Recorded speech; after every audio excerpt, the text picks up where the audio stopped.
Today I've got a very special video for you. I am going on a tour of a mask factory, and I can take you along to show you a little bit about what the process is about and how these factories are adapting to now produce a product that they previously might not have. So without further ado, let's head inside.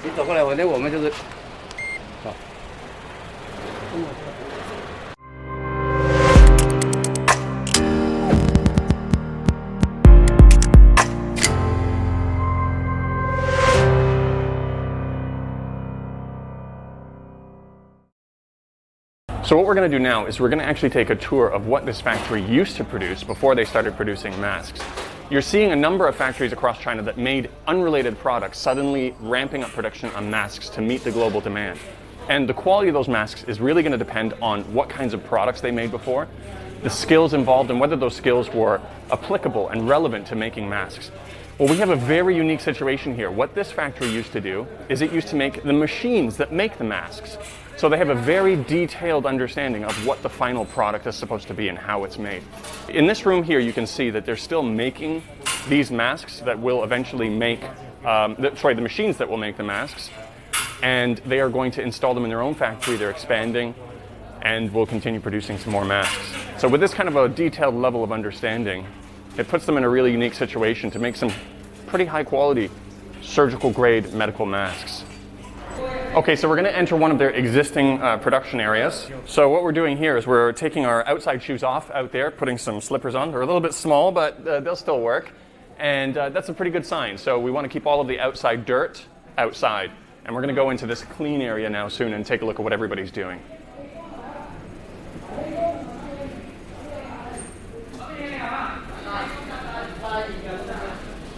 So we've got a buffer room here we're looking at. Oh, do we need to, what's the process here? 现在我们先要创一个这个吗？还是？在里面，在里面。哦，在里面 ，OK. So you've got multiple buffer rooms here before you get into the actual production area. Oh, okay. 加大的，这个不同加大的吧。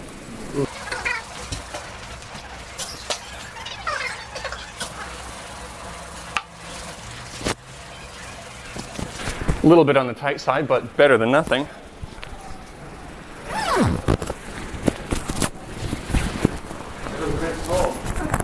It's very short. We'll be okay.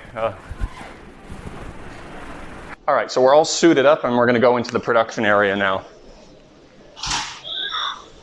Oh, we have to decontaminate first. Look at this. This is really high tech. Okay, how about we decontaminate together with the camera? Let's see how it goes.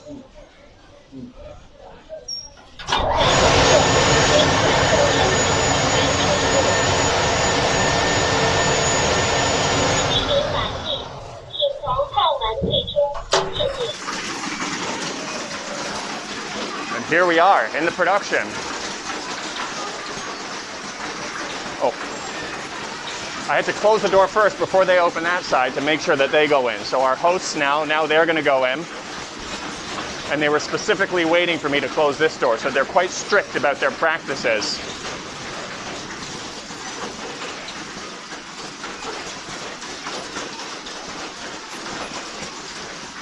So this looks like it's the last step where they're putting the actual strings on, the bands on. 这个应该是最后一步，放这个东西。哦。那我们在哪里开始? Okay, we'll go down here, which is where they start first.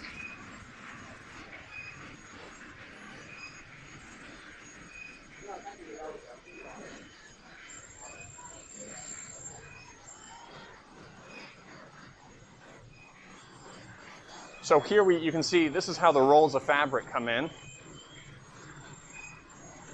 They come off of this, you have your multiple layers coming off of multiple rolls here. You can see right away that it's a 3-layered mask. And then you have them coming across here, where this machine presses them into their fold. After it's pressed into its fold, it comes through here and they get sliced off. They get the borders put on over here, come through this machine, and then they get put here.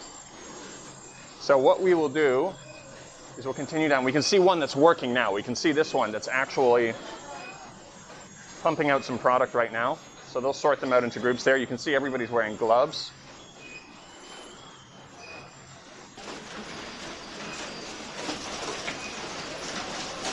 So here we can see, what we can see here is they're stamping the ends on here with the machine. And they have a foot pedal each time they get it into position and get those straps on.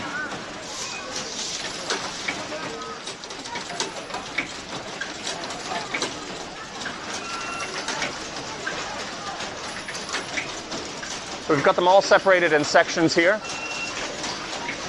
Quite a big area for putting the straps on. That looks like one of the more kind of labor-intensive parts of the process. So you're probably going to see more tables devoted to this than you are the first step, where it's just basically sorting the masks after they're folded into shape and cut.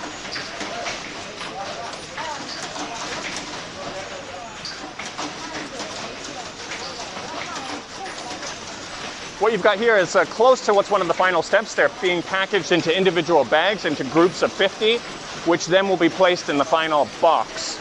So you can see here, they're slowly sorting through them. They're doing a QC check here too. You can see the guy over there very carefully checking each one, checking the folds, making sure that there's no issues, making sure that the straps have been connected correctly, and which looks like quite a labor-intensive process too in terms of speed when you're looking at the other steps involved.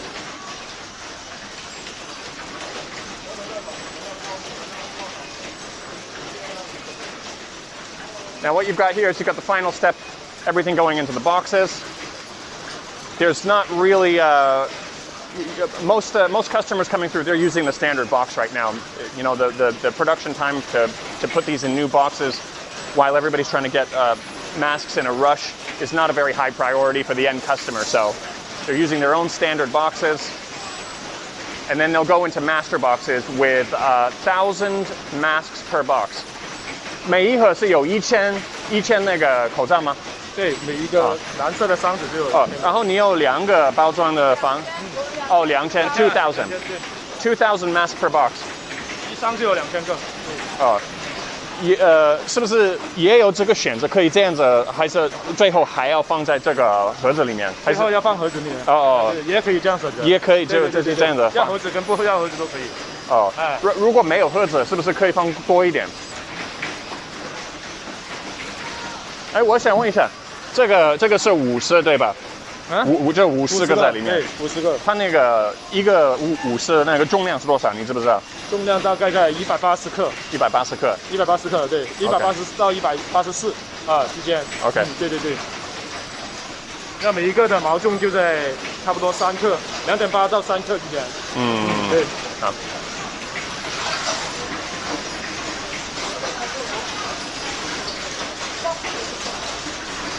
然后我们包装都是英文，西班牙文跟法文都有设计过。OK， 都是通用的一个包装。哦，这个是已经在盒子里面对吧？对。然后那个都有标明重量各方面的东西都有。OK。然后因为现在出口的都比较重视那个 Made in China 才能出口。对，不能打医用这个字眼。对。Yeah, the thing is what's an interesting thing that's happening now is a lot of these mask manufacturers, if they put medical masks on the box, even though they are medical masks, the Chinese government is going to control it quite a lot when it's going out. They have to prove a lot of things. They have to go through a lot of tests in order to prove that. And so what you see happening is a lot of manufacturers who actually are pretty much medical grade masks, they're not putting it on the box and they're just shipping it out because there's customers that just need it so urgently that if they're told it's going to take an extra week or 2 weeks to get the proper certification and to pass through exit customs, a lot of them are saying just forget it, just send it over. And then some of them will do their own tests once it arrives in their country.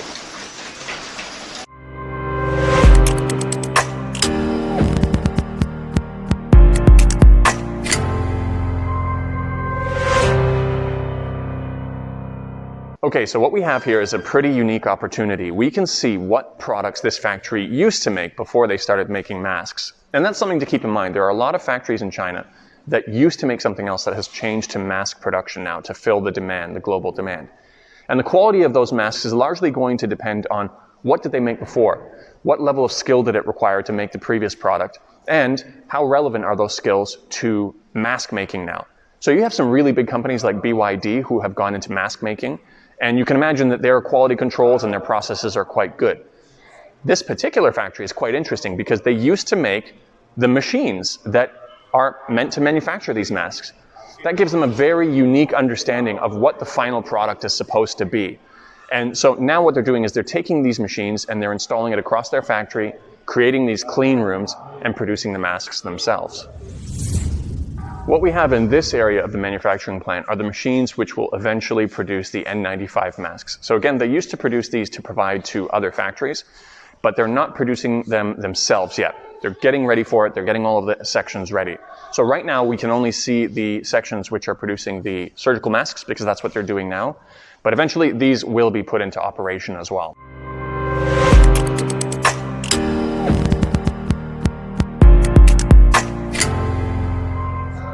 What we have here is another manufacturing room for the actual machines, and this was way more busy than the one upstairs.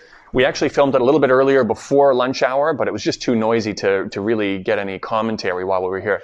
But as you'll see in a moment, this is pretty packed. There are a lot of people in here. These are the machines that are going to be deployed pretty soon on multiple floors here to actually produce these masks. So what I've got here is I've got a few masks in my hand, and we'll do a couple of tests. There's a bunch of different tests you can do, but I'll focus on a couple of them.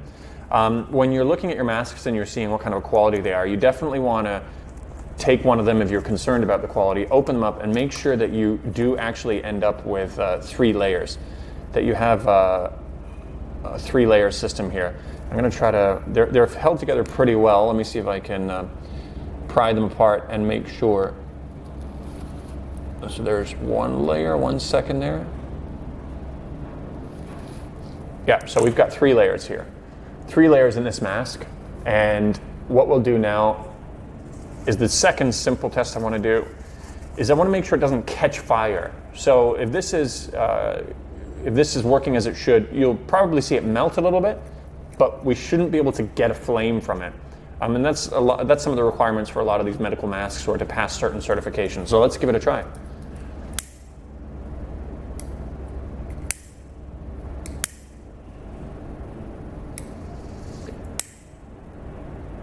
So it is melting, but I can't get a flame going, which is exactly what we're looking for.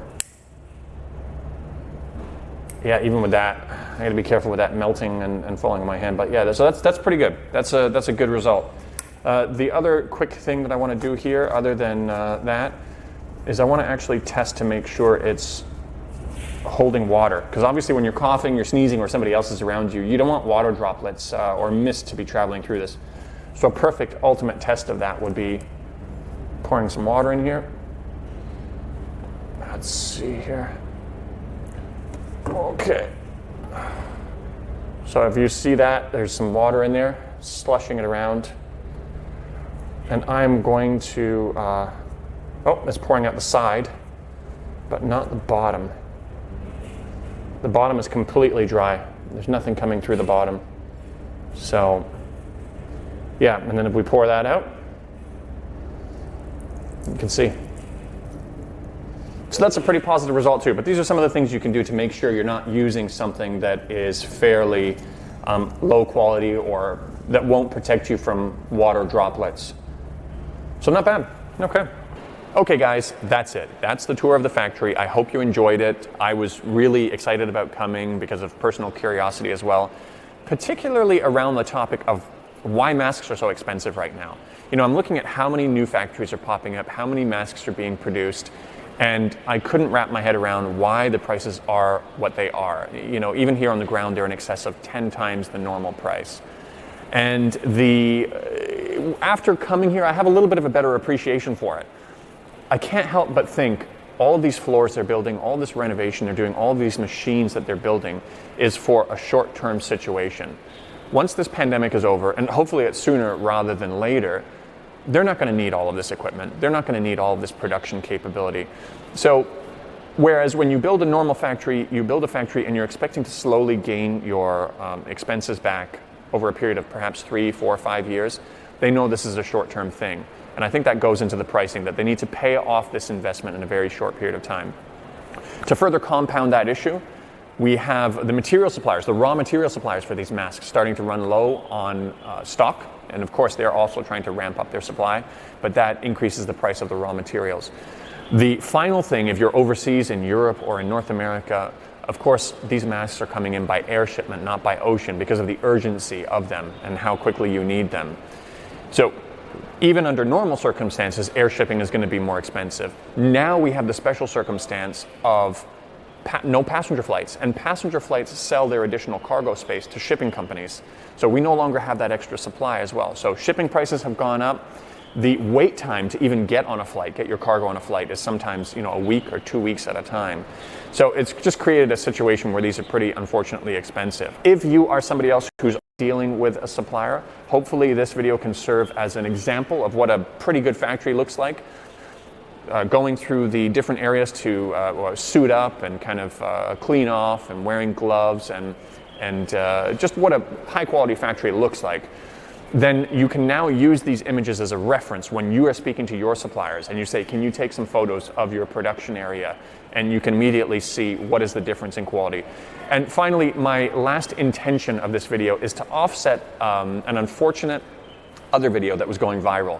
There was a video of somebody wiping their shoes on masks, and it was being sent around, and I was pretty sad to see people were representing China with that video. I did show some of the management here that video, and they actually said to me, they said, well, I mean, first of all, it's very clear that that is wastage. That's either masks that didn't go through the final QC checking, or it's excess material. There's no way that they could repackage that up and make it look new in a box. But of course, it was a pretty stupid thing that that guy did and filmed. But what I want to do is show you that that's not the norm.